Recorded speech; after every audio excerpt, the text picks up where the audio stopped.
আসসালামু আলাইকুম, শুভেচ্ছা, স্বাগতম। সম্মানিত দর্শক, বাংলাদেশের রাজনীতি, ইলেকশন এবং সংস্কার বিষয়ক একটা সংবাদ। ওই বাংলাদেশের জাতিসংঘের প্রধান যে আসছে, ওনার সাথে আর কি আলাপ আলোচনাকালে ডক্টর মোহাম্মদ ইউনূস বক্তব্য দিয়েছেন। সংস্কারের সংক্ষিপ্ত প্যাকেজ হলে ভোট ডিসেম্বরে, আর বৃহত্তর প্যাকেজ হলে 2026-এর জুনে।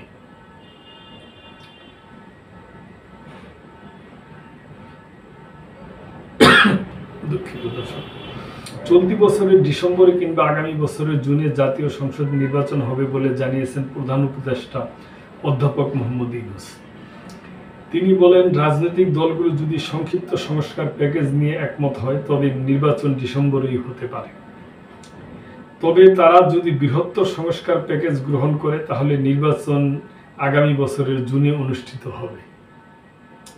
জাতিসংঘের মহাসচিব অ্যান্তোনিও গুতেরেস আজ শুক্রবার ঢাকার তেজগাঁয়ে প্রধান উপদেষ্টা অধ্যাপক মোহাম্মদ ইউনূসের সঙ্গে বৈঠক করেন। এ সময় প্রধান উপদেষ্টা নির্বাচনের সম্ভাব্য সময় নিয়ে একথা বলেন।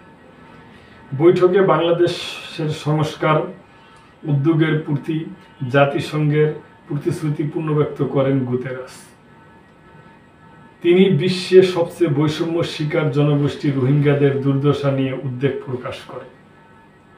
প্রধান উপদেষ্টা বাংলাদেশে সংস্কার প্রক্রিয়া সম্পর্কে জাতিসংঘের মহাসচিবকে অবহিত করেন।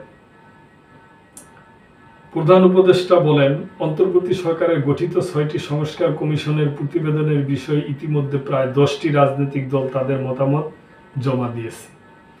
তিনি বলেন, দলগুলো 6টি কমিশনের সুপারিশগুলোর সঙ্গে একবার একমত হলে তারা জুলাই সনদে স্বাক্ষর করবে, যা দেশের গণতান্ত্রিক উত্তরণের পাশাপাশি রাজনৈতিক, বিচারিক, নির্বাচন সংক্রান্ত প্রশাসনিক দুর্নীতি দমন ও পুলিশ সংস্কারের একটি রূপরেখা হবে।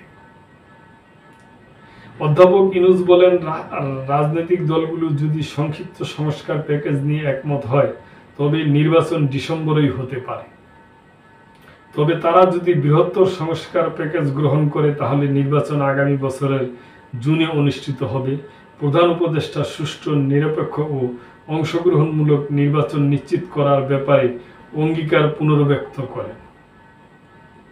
জাতিসংঘের মহাসচিব বাংলাদেশের অন্তর্বর্তী সরকারের উদ্যোগে নেওয়া সংস্কার কর্মসূচির প্রতি পূর্ণ সমর্থন ব্যক্ত করেন। তিনি দেশের দক্ষিণ পশ্চিমাঞ্চলে কক্সবাজারে বসবাসরত 10 লাখের বেশি রোহিঙ্গা শরণার্থীদের জন্য মানবিক সহায়তা কমে যাওয়ায় গভীর উদ্বেগ প্রকাশ করেন। তিনি অধ্যাপক ইউনূসকে বলেন, আমি সংস্কার কর্মসূচির প্রতি আমাদের সম্পূর্ণ প্রতিশ্রুতি প্রকাশ করতে চাই। আমরা আপনাদের সংস্কার প্রচেষ্টাকে সমর্থন দিতে এখানে এসেছি। আমরা আপনাদের সর্বোত্তম সফলতা কামনা করি।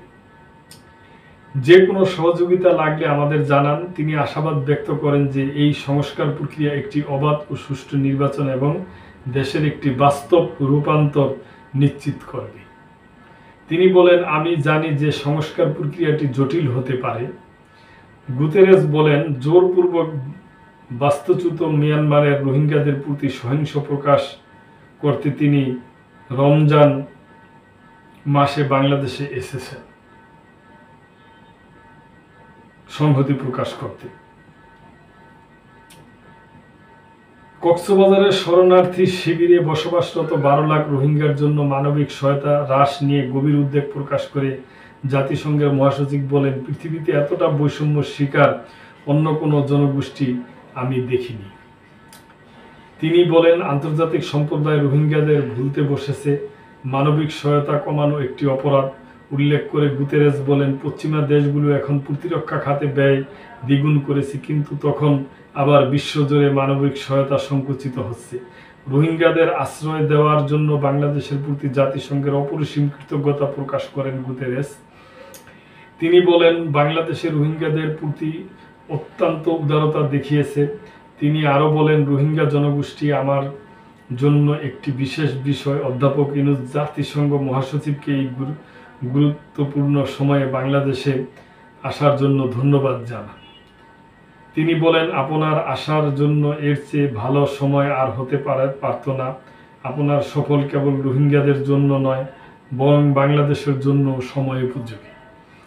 অধ্যাপক ইউনূস জাতিসংঘ মহাসচিবের সহযোগিতা চান যাতে রোহিঙ্গারা সম্মানের সঙ্গে তাদের জন্মভূমি মিয়ানমারের পশ্চিম রাখাইন রাজ্যে ফিরে যেতে পারে।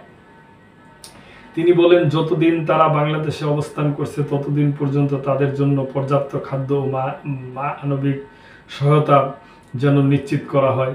তিনি বলেন, আমরা রোহিঙ্গাদের দুর্দশার প্রতি দৃষ্টি আকর্ষণের চেষ্টা করছি। বিশ্বকে জানতে হবে তারা কতটা কষ্ট পাচ্ছে। তাদের মধ্যে একটা হতাশার অনুভূতি রয়েছে। জাতিসংঘ মহাসচিব বলেন, তিনি রোহিঙ্গা সংকট সমাধানে সর্বোচ্চ চেষ্টা করবেন এবং তাদের জন্য সহায়তা সংগ্রহকে অগ্রাধিকার দিবেন। গুতেরেস বিশ্ব শান্তি ও স্থিতিশীলতা রক্ষায় বাংলাদেশের শান্তিরক্ষী বাহিনীর ভূমিকার প্রশংসা করেন। বাংলাদেশের শান্তিরক্ষী বাহিনীর কার্যক্রম অসাধারণ এবং বাংলাদেশের ন্যায়সঙ্গত বিশ্ব প্রতিষ্ঠার অগ্রভাগে রয়েছে উল্লেখ করে জাতিসংঘ মহাসচিব বলেন, বাংলাদেশের শান্তিরক্ষী বাহিনী আমাদের জন্য অত্যন্ত গুরুত্বপূর্ণ। অধ্যাপক ইউনূস বাংলাদেশের শান্তিরক্ষী বাহিনীর সদস্যদের প্রশংসা করে বলেন, এই মিশনে কাজ করার ফলে বাংলাদেশ সেনাবাহিনী এক অনন্য অভিজ্ঞতা অর্জন করেছে। তিনি বলেন, শান্তিরক্ষী বাহিনীতে কাজ করা আমাদের জন্য অনেক গুরুত্বপূর্ণ। প্রধান উপদেষ্টা বাংলাদেশের চট্টগ্রাম অঞ্চলে একাধিক বন্দর নির্মাণ প্রকল্প সম্পর্কে কথা বলেন, যা নেপাল, ভুটান সহ ভারতের উত্তর পূর্বাঞ্চলের সঙ্গে সংযোগ স্থাপনের মাধ্যমে দেশকে একটি অর্থনৈতিক কেন্দ্র হিসাবে গড়ে তুলতে সহায়ক হবে।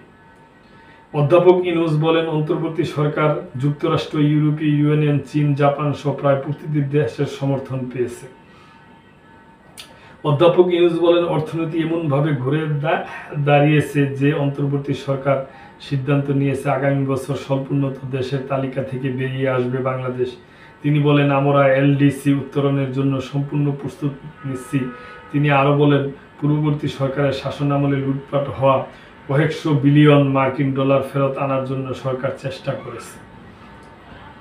জাতিসংঘ মহাসচিব বলেন, আগের সরকারের রেখে যাওয়া অর্থনীতির ভঙ্গুর পরিস্থিতি তাকে 1974 সালের পর্তুগালের বিপ্লবী দিনগুলোর কথা মনে করিয়ে দেয়। বৈঠকে পররাষ্ট্র উপদেষ্টা তৌহিদ হোসেন, প্রধান উপদেষ্টা রোহিঙ্গা সমস্যা ও অগ্রাধিকার বিষয় সংক্রান্ত হাই রিপ্রেজেন্টেটিভ খলিলুর রহমান এবং এসডিজি বিষয়ক সিনিয়র সচিব লামিয়া মোর্শেদ উপস্থিত ছিলেন। জাতিসংঘের under secretary general Rabab Fatima ও বাংলাদেশের জাতিসংঘের আবাসিক সমন্বয়কারী গুইন লুইসও বৈঠকে উপস্থিত ছিলেন। তো দর্শক, এটা হচ্ছে জাতিসংঘের মহাসচিব অ্যান্টনিও গুতেরেস আজকে যে বাংলাদেশে আসছে এবং ডক্টর মোহাম্মদ ইউনূসের সাথে কথা বলছে এবং উনি রোহিঙ্গা ক্যাম্পে গেছে, ওখানে পরিদর্শন করছে, প্রায় লক্ষাধিক রোহিঙ্গাদের সাথে একসাথে ইফতার করছে। এই সমস্ত বিষয়াদি নিয়ে একটা সংবাদ। তো দর্শক, আপনি